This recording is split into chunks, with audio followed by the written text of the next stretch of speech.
Yep. Good. Otherwise, welcome to the show, gentlemen. This is Just Radio, right here on the Night Live Show. Otherwise, Jesus. This week we are at exactly 718 subscribers. Thanks so much to everyone who subscribed to the show, who subscribed to the channel, who supported the show in whatever way or form. Anyone have supported the show, we appreciate that so much. Otherwise, uh, I have some things I want to share out of this country. Some things that sound like they're even out of this world. Yeah. So, oh my god. So I saw some clip of some discussions are going on at the states, ilikuwa vitu za ma UFO and all those things, yeah. So the UFOs that exist, they say they exist, unidentified flying objects. So this guy from the US, yeah, comes and says that he's worked and has seen those things, the UFOs. He has seen them, not only heard of them, he has seen them. Weird, right? So how is in okay, first of all, wait a minute. So I thought aliens was just a story, it was just movies, it was just I mean, how is the whole Congress sitting to talk about UFOs? Now here's this guy's confession talking about the existence of aliens, bro. Aliens. Hey, I thought I had heard things. Listen to this. The US government is finally exposed. So, for you who don't know, three witnesses had a hearing in Congress about aliens and they exposed as much as they could. This man saw images of what real aliens look like, and this is what he said. The image was of something that I am not able to attach to any human capability, either from the United States or from any of our adversaries. Wait, what? So those things exist for real. Like umse ameona na macho. Hey. No. You know, some things are even strange. And then I imagine even already kama naongelelea something out of this world. This person has seen things that he cannot equate to anything in inaka human. And they saw a sequence of 4 craft in a clear diamond formation. One of the pilots goes to check out that diamond formation and sees a large floating, what I can only describe as an orb. Again, like I said, not of any human capability that I'm aware of. Now, during this hearing, Unless this person is literally, quite literally, maybe alikuwa maybe an hallucinate. Maybe it's some of those among those things that people imagine and wako hapo and they're acting like it's something that's there. What do you mean they are aliens? As in, kuna vitu tu fulani from where? I mean, hey, Jesus Christ. But it doesn't even stop there. they exposed the government's program where they tried to reverse engineer crashed UFOs. And during the reverse engineering process, apparently bad things have happened to people. They've also collected everything they could get their hands on, including alien bodies. And a lot of questions asked to the witnesses they couldn't answer publicly. This is all historical news and really strange news at the same time. We might get another hearing if Congress approves, but until then, hopefully the witnesses are safe. Wow. When those things are happening, to be honest, bad things have happened to people. Sindio? And I'm like, wait a minute.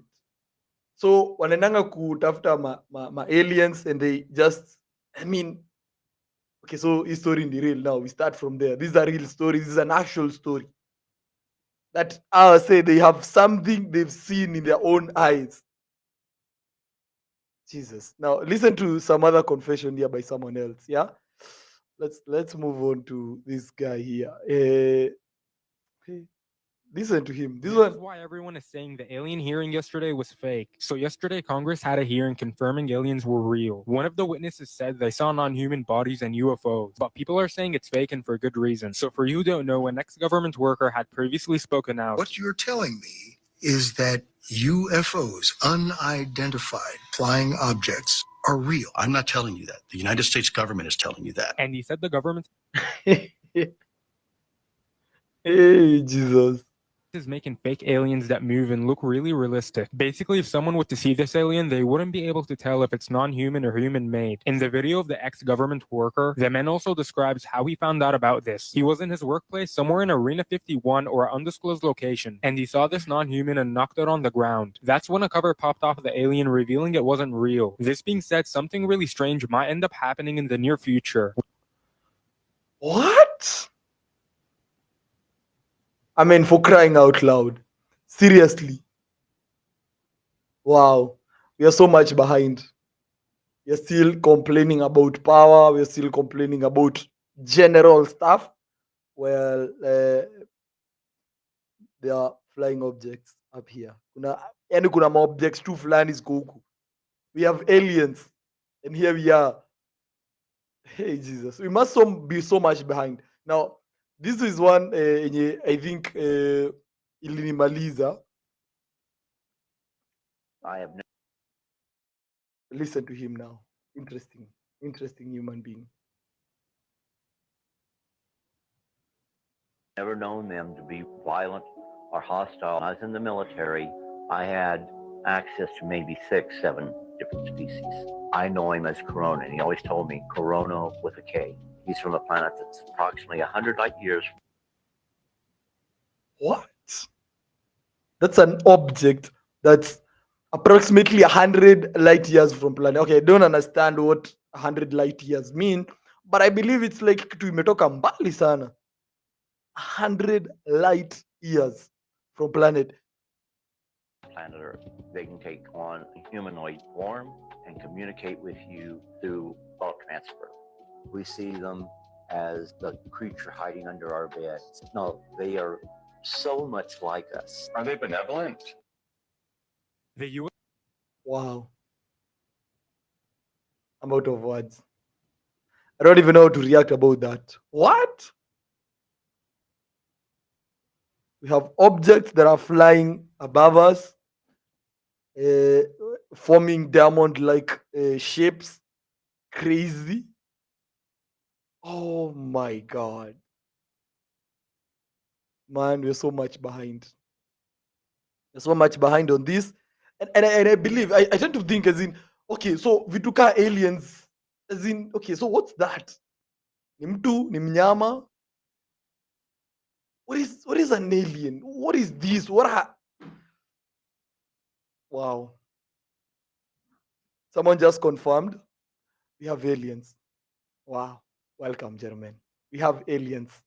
Yeah, and aliens are real. You see how we thought like aliens zilikuwa those things zilikuwa zina happening kwa movie. Someone just confirmed they've seen them. 6 or 7 different species. I mean, what in the world is that?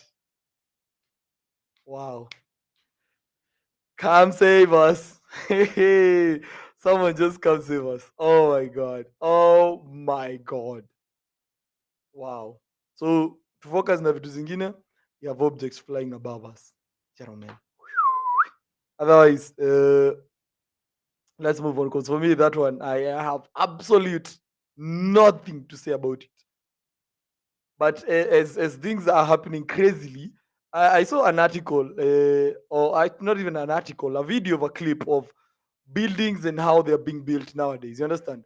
So we are all used to working in building houses, as in ile yenye tunaenda physically kwa nyumba, we go put in all our energies, tunaenda tunaweka watu wa mikono, tunaweka mafundi kaa 50, tunaweka watu wa mikono kaa, so tunaweka so many equipments. Leave alone how our president is promising people ajira ya vijana wetu. That ajira is gonna be taken away by this crazy simple thing, 3D printing. So these people have discovered a way to print houses, 3D printing houses. It's been there for a while, but people are printing houses. And we can say tunaweza kaa hivi mbali tufikirie like 3D printing of houses, as in it take long sana before tufikie. Let me give you a simple example. Quick one, yeah? So kitambo, houses used to be built zinawekwa kwa concrete, and all, and watu wanaenda wanakorogea manyumba, mnashika what do you call it, mnashika concrete, mnaweka na mandoo, mnakoroga na ile machine. Wengine walikuwa na those days wenye kulikuwa koroga na vijiko. Bro, houses are now being printed. Look at an example of these houses. Ever seen a concrete printed house? Let's go for a 60-second tour. Austin, Texas-based Icon printed this house, and this is their proprietary concrete blend. And you can see the printer marks right here, but the entire first floor has been printed. And then there's wood framing on the second floor. Let's go inside and I'll show you. Wow. You've just seen it first. Look at the beauty. Now, to build this house using the 3D printing machine, you only need 2 people. 2 people. Imagine 2 people. And you guys are going to print a whole house. You see all these people when you're wanajenga maisonette, and those people who are building nyumba zao za kuishi, you just put in a drawing, put concrete, and your house is printed in days.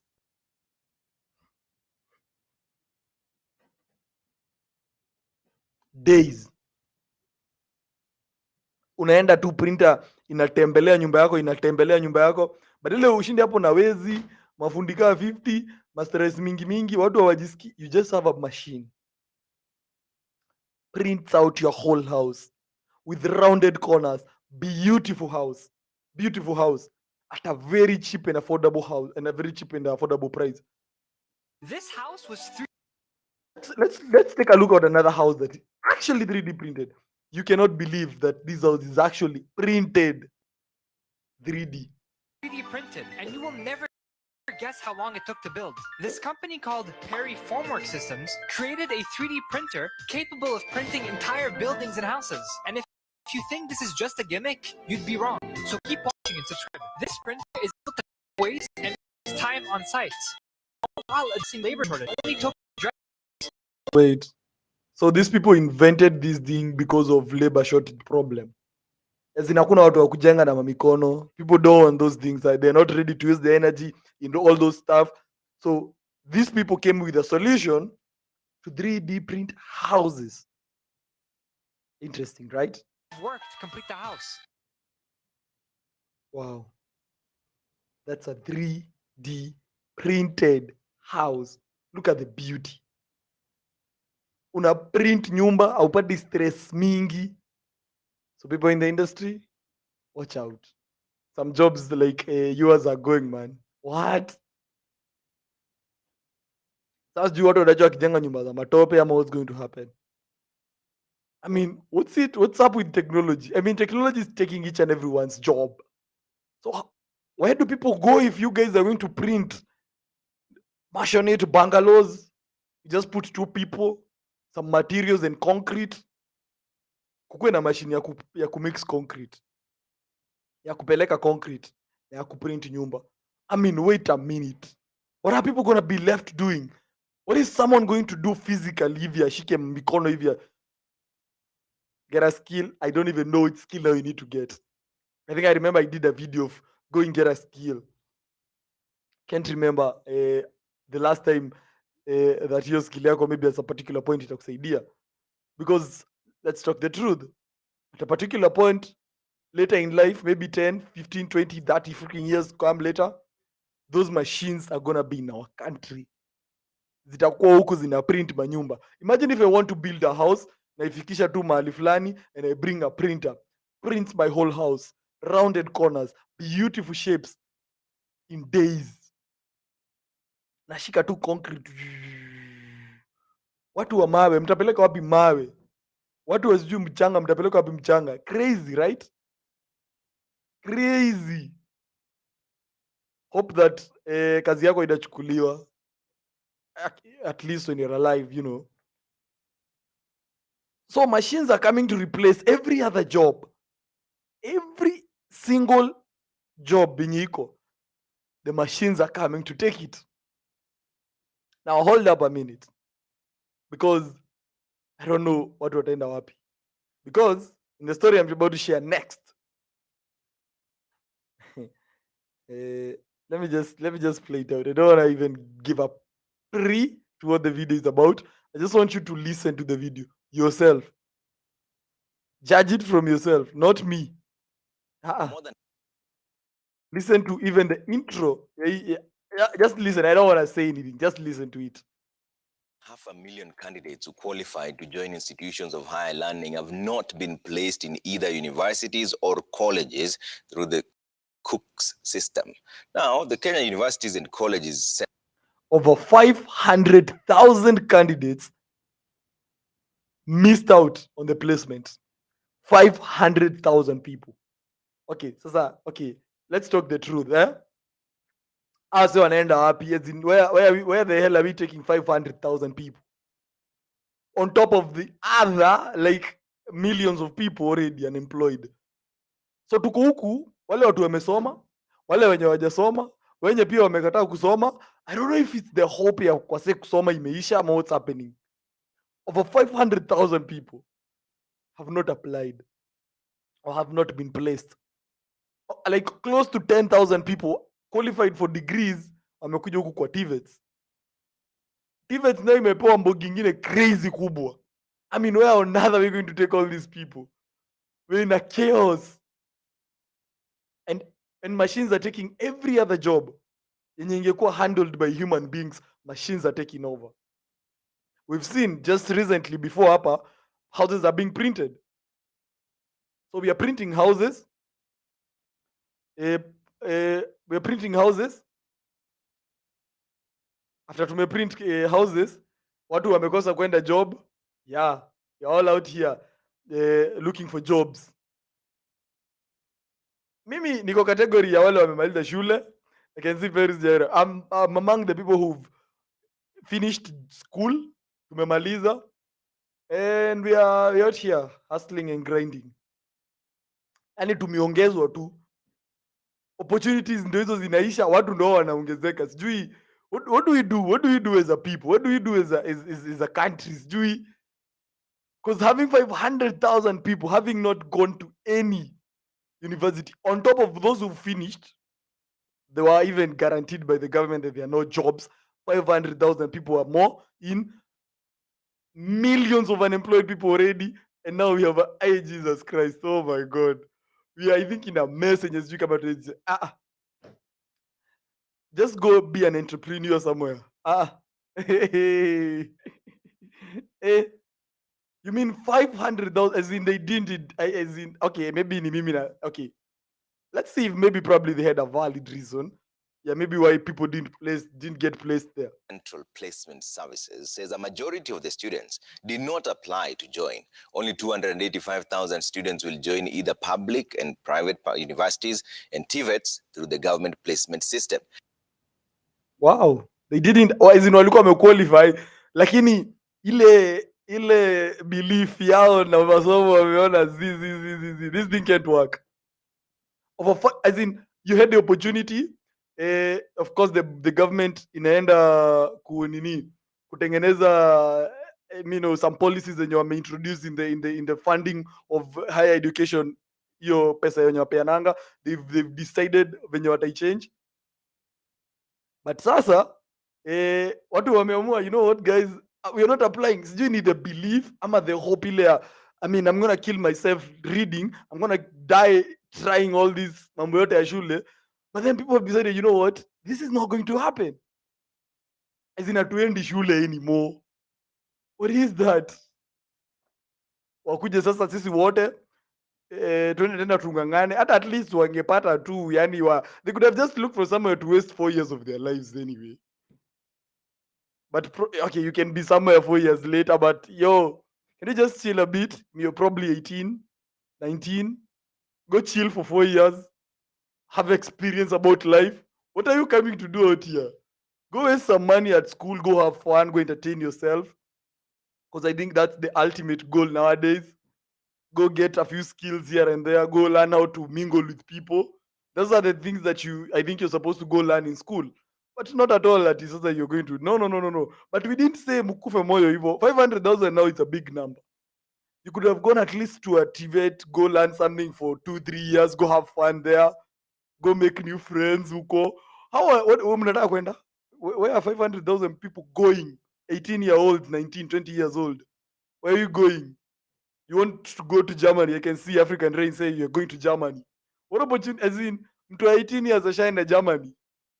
Okay, it's cool though. I mean, how about someone making a ton of cash akiwa mdogo hivyo? Is it something especially not healthy? Because an 18-year-old, that person needs to go have fun with their lives.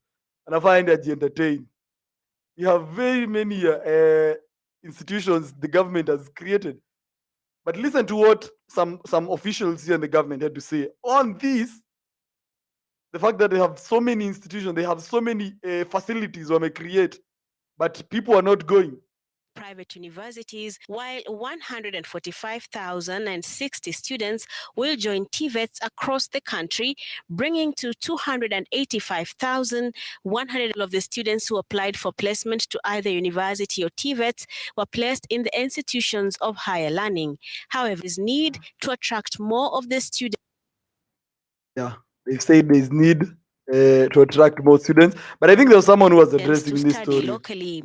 We have a lot of infrastructure, a lot of resources in these institutions that we would like to have it used. There's already in a lot of resources. Wameinvest billions of money kwa those institutions wasiwaende wasome, and people just don't want to go there. But I don't think there are actually so many resources zenye wanaweza taja per se, because I mean I've been to a couple of institutions and I know the level of facilities are there, the type of equipment zenye ziko. Kuna watu wanahitaji equipments na wapati, but now the government is complaining. We have people, we have institutions that is fully equipped, excessively equipped in the Republic of Kenya. Wow. What was most worrying is that in some of these Ministry of Education TVET institutions, we actually recorded 0. Wow. A whole TVET having 0 students, as in 0, like nobody wants to go there. So in that institutions, there's like a 0, there's a near that hakuna watu walisoma hiyo mwaka. 0. As in shule imejengwa and like no one enrolls in those institutions. No, as in 0, as in okay, wait a minute. Gava ikashika ikapata mahali. Government invested in that place. As in put it every equipment yenye ingeweza, and ended up having 0 students, like 0. No one wants to go there. Millions of people wenye wamemaliza shule, and all those people who wants to go to Jesus Christ, 0. I can see someone here saying they be told to reduce the fees. Okay, I don't know about the fees this time round, but nilisikia there's some changes. Those people who are supposed to be paid for, they'll be paid fully. Those who can pay are not going to be paid for anything. So maybe people saw it's difficult to join the institution. It's very expensive. I understand. Probably the government should consider that, because I think some policies that they put zinazuianga wase from getting into those institutions. As in, why should you get into an institution ujua ukiingia only for you to kushindwa katikati, that 4th year, and you'll have just wasted your money, time and everything. But 0 enrollment, that's crazy. In some institutions, we understand there are some that are still very young, but as young as they are, it becomes a concern when we have almost 3 or 4 institutions that no student showed interest at all. Yani mnajenga shule inajaa watu pap, mnajenga shule inajaa kila kitu, mmeweka walimu, mmeweka do, mmeweka equipment, and no one shows interest. 3 or 4 institutions. Wow, interesting. I think that should ring a bell kwa government and the plans that they always have. Understand? So I mean, hopefully, as African Rain is saying, they probably might think through it and maybe they reduce the fees on the students zenye crazy stuff right there from the Ministry of Education. Watu wamekataa kusoma. Where do people want to go? Where do people want to go, man? But anyway, people just go mahali wanataka kwenda. It's interesting, yeah. But let's move on to a story here. Briefly, by the way, briefly. So last weekend I was talking about how wale watu walienda kuchangishia, they were doing those contributions 1 million, 4 million, and hiyo do ilikuwa iende ipewe wale watu walikufia maandamano during the protest zenye the Azimio had planned. So hizo do, yes, zilitolewa maybe and given to people. So a similar situation happened to the accident that had happened in Doldiani. Do ilitoleangwa wase wapewe. Guess what the news comes out and says? Listen for yourself. Controversy surrounding monies meant to assist victims of the Londiani Road tragedy has taken a new twist after 13 families of victims recorded statements with the Directorate of Criminal Investigations of alleged misappropriation of the funds.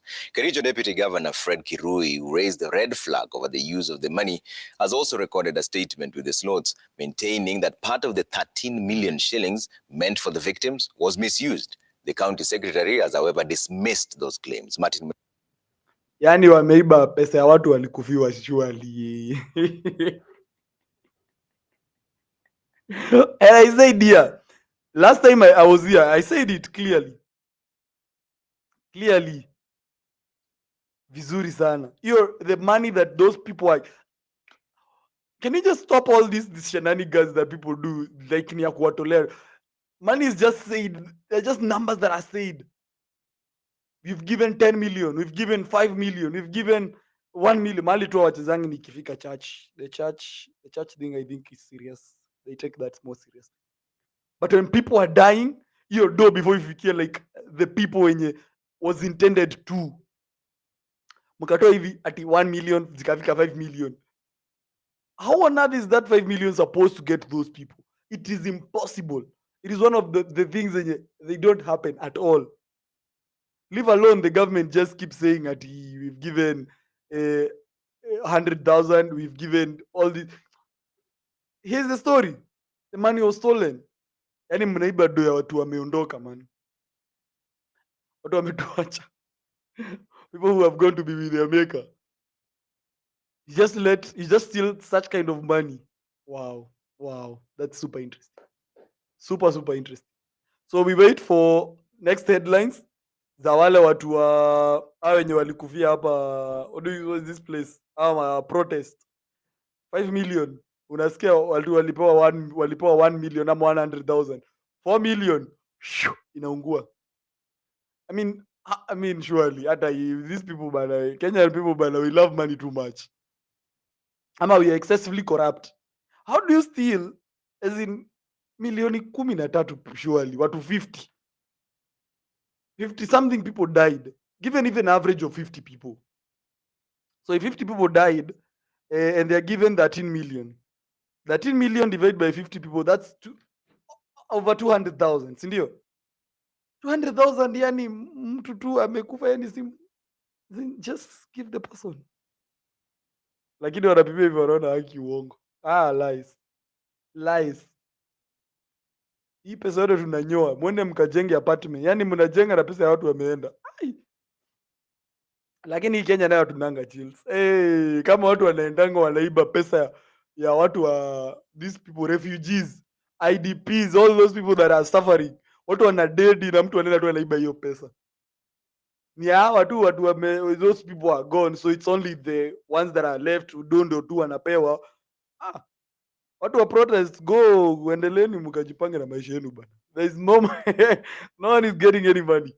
No, that's it. That's it, Apple. That's it. There's no money anyone is getting. Ama, what do you think? Do you think there's actually a possibility that those things actually work? Like, ama mtu ashaikuwa na experience, maybe do imepeanwa, but then unfortunately you end up seeing the money. As in, ni mtakuja mwandiwe, mwambie muandikishe, mpeane namba za M-Pesa, mtumiwe do. Do those things actually work? na hakuna mali utaipata. Maybe that money inatajangwa tu, we've given 1 million. It's not like church money. You see, church money yenye inapeangwa watu waende watengeneze church. You see, probably is the president ama the deputy president or whoever is giving the money. Either bag do ikuje na bag, do ikuje na bag, because this is as in we are giving, as in hii ni ya kuweka hapa muishi hapa. So this is the money. Lakini hiyo do ya kupewa maybe iende iwasaidie, it is just mentioned in numbers. Like yezi tolewa ishikwe hivi ipeano hivi. Watu wenye wako na issues wakuja wapangwe line waambiwe we are giving, how many people are you? We are giving 200,000 each. Get your 200,000. That can never happen because it is not meant to work that way. Hiyo do haikwangi meant kupeanwa. Do ni ya charge. Ile wase wanapeangwa, like unasikia like a church is being built, someone is donating, like say for example 100 million shillings. The 100 million shillings that's being donated itapeanwa hapo because it is somewhere where people are just chilled. Wase wanaenda kuwa treated in a way that, you know, they won't be great. But maybe around that place ama in the same country, there are children mahali wanaenda wanalala nje. There are people somewhere in schools wanasomea nje kwa manyasi and all those places. But hiyo do yezi tolewa iende isaidia wase. You cannot stay there as a young person. Just sit down and say, I have an idea that I need money. Ukuje upewe hivi do cash. No. To get that money, you have to start a process. Endo uandike a formal letter. Give us your idea. As in, you can't just walk and be like, I'm too easily. As in, don't make it like the most difficult thing to do in this planet. Kama ni do tunapewa, tushikiwe hivi pesa. You need 1 million. And no matter how easy it is, as in how easy it is mse kupewa do ya kwenda kujenga church 100 million, let that be as easy as mse akiwa na idea. But because they don't want us to make us great, atitaki mse akuja kupea kitu wewe ukuwe the bigger person, because the moment umepata do, this other person becomes kind of, you know, useless for lack of a better word. So wewe utakuwa independent in your own way because, but sasa mmejengewa church, there's no individual growth hapo. Amwezi sema like the members of this church wamepewa hiyo do, hiyo church itakuja kuwasaidia, they'll grow as them individually. That will never happen. The only thing, they just have a place where they come. What if, for example, the 100 million shillings these people wanapeangu ama hiyo do yote waende waambiwe hii do tumewekea hapa, you can come borrow this money, go do your thing bro. 100 million shillings is a ton of money. Hii do wase tuende wapewe waambiwe aje, come borrow money from this place. Your church knows you, whatever, they just create a thing. Hii do, and then mchukue hii do, when they make more money, you might even come back and contribute much more to tujenge a bigger church. But that is not the case. Mnaenda mnapewa do. Ni kama as in our as in that money is like do ya sponsor ama do ya sugar mummies and sugar daddies. It is money that can never help you. Ni do yenye tu unapeangwa tu hivi, wewe enda ukule, enda ubai nguo. But you're not given, for example, money yenye itafanya grow past that, because the moment you I mean, mtakuwa mnasikia prezo anakuja hapa na nyinyi wote mko na do, mnaamka kudu. As in, if for example a political leader is coming to your place and you guys have money, what are you guys coming to do outside? Mnaenda kudu, mnaenda kupoa nini yenye hamna? You guys are already living the best life. So inakuanga tu something to just make you, as in, you're not going anywhere with that money. No, those things don't work. They are not designed in any way to help you. So the money zenye wase wanatoleangwa, that money is not meant to you. Mnangoja mtu amekuja tu mkapewa 13 million. You guys are just given uongo. That is just some things to just create like you guys care. But they don't. So if you've probably experienced that, I mean, try it. I don't know. And I can see Tobias Ngaira saying, kwani wase walikuwa wana promise lakini wako wanatoa do. Maybe walitoa do ile legit. But hiyo do nayo haikufikia anyone. You see, maybe the people wenye walikuwa wamepewa hiyo responsibility ya kupelekea watu pesa. Nothing. Hiyo pesa ilikuwa inapitia tu huko tu. Pesa imeenda. Sorry to those victims. Bury your loved ones and enjoy life. The ones who are gone. I mean, I don't want to talk. I don't want to sound careless in a way, but yo, achani tu, watu wanaenda kuteta, pesa ilipotea. Expect to get such money? Low. Anyway, interesting. But anyway, if anyone have actually maybe ever seen kitu kama hiyo, na maybe wasi wakapewa do na ikawak, interesting. Let us share those experiences right here down in the comment section below. But I think with that, I have a bad throat. So in a way, I feel like my throat is a little bit sore. So kidogo I think nimeongea sana na sauti yangu kidogo. I think I need to take some lemon nini vitu kadhaa. But unless anyone wants to talk, we can talk. Tupige story kidogo. But if that's it, I think we can wrap up the show at that particular point. My throat is not really good. I don't want to strain it so much harder nikiongea sana. But if anyone wants to talk, can I have like 2 minutes, 3 minutes? Say hi. What's up with your Monday?